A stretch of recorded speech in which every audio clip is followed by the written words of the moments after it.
श्रीकृष्णाय परब्रह्मणे नमः।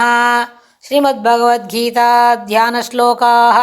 नमोऽस्तु ते व्यासविशालबुद्धे पुल्लारविन्दायत पत्रनेत्र येन त्वया भारततैलपूर्णः प्रज्वालितो ज्ञानमयप्रदीपः प्रपन्नपारिजाताय स्तोत्रवेत्रैकपाणये ज्ञानमुद्राय कृष्णाय गीतामृतदुहे नमः। सर्वोपनिषदो गावो दोक्ता गोपालनन्दनः पार्थो वत्सत्सुधीर्भोक्ता दुक्तं गीतामृतं महत्। वसुदेवसुतं देवं कंसचाणूरमर्दनं देवकी परमानन्दं कृष्णं वन्दे जगद्गुरुम्। அடுத்தது 50வது ஸ்லோகம்.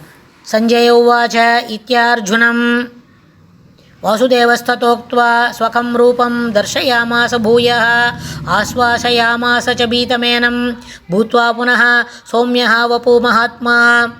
संजय उवाच इत्यर्जुनं वासुदेवस्ततोक्त्वा स्वकं रूपं दर्शयामास भूयः आश्वासयामास च भीतमेनं भूत्वा पुनः सौम्य वपुः महात्मा. இந்த 50வது ஸ்லோகத்தில் சஞ்சயர் என்ன சொல்கிறாருன்னு கேட்டால், வாசுதேவன் அர்ஜுனனை நோக்கி இதி உக்த்வா இங்கனம் கூறுகின்றார். என்ன?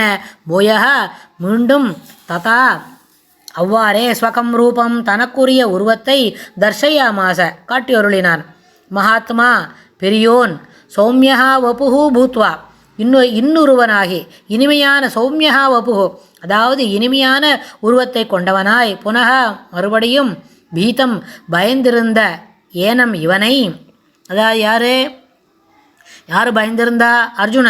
அர்ஜுனனை ஆஸ்வாசயாமாச அவனை சமாதானப்படுத்தி அவனுக்கு மனசுக்கு உகந்தவாறு பேசி இன்னுரை கூறி தேற்றினான். யார்? கிருஷ்ணர். அதாவது வாசுதேவகா அப்படின்னு சொன்னால் உலகத்து அனைத்துள்ளும் உறைந்து வசிப்பதால் வாசுதேவகா ஆகின்றான். மேலும் வாசனாத் வாசுதேவஸ்ய வாசிதம் தே ஜகத்ரயம் சர்வபூதனி வாசோசி வாசுதேவ நமஸ்துதே. அதனால்தான் அவர் வாசுதேவன். எங்கேயும் இருக்கார், எல்லாத்துக்குள்ளேயும் இருக்கார், எல்லாத்துக்குள்ளேயும் வசிக்கிறார். அதாவது எப்படி வசிக்கிறார் அப்படின்னு கேட்டால், ஒரு சின்ன அணுக்குள்ளேயும் இருக்கிறார், ஒரு பெரிய இடத்துலையும் இருக்கார். உதாரணம் சொல்லணும் என்ன சொன்னால், நம்ம எங்கேயும் இருக்க முடியும் ஒரே சமயத்தில் அப்படின்னு நம்மளுக்கு உண்டா? நமக்கு தெரியாது. ஆனால் சுவாமி என்ன பண்ணுவார்? கறந்த சில இடந்தோறும் இடந்திகள் பொருள் தோறும் பறந்து எங்கும் நிறைந்து உளன். அதனால் அந்த வார்த்தையினால் வாசுதேவா, அதனால தான் ரொம்ப பெரியவாள்லாம் அடிக்கடி வாசுதேவா வாசுதேவா அப்படி சொல்லிப்பா. அதுக்கு என்ன காரணம்? பெருமாள் எங்கேயும் இருக்கார், அதனால் நம்ம இருக்கிற இடத்துலையே நம்ம பக்கத்தில் இருக்கட்டும் அப்படின்றதுக்காக பெருமாள் அப்படி கூட்டு வச்சுப்பா.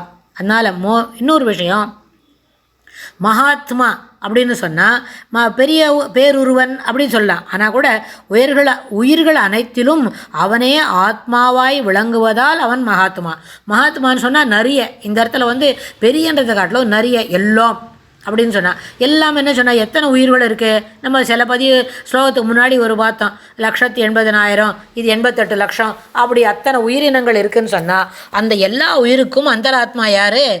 ஸ்ரீமன் நாராயணன்.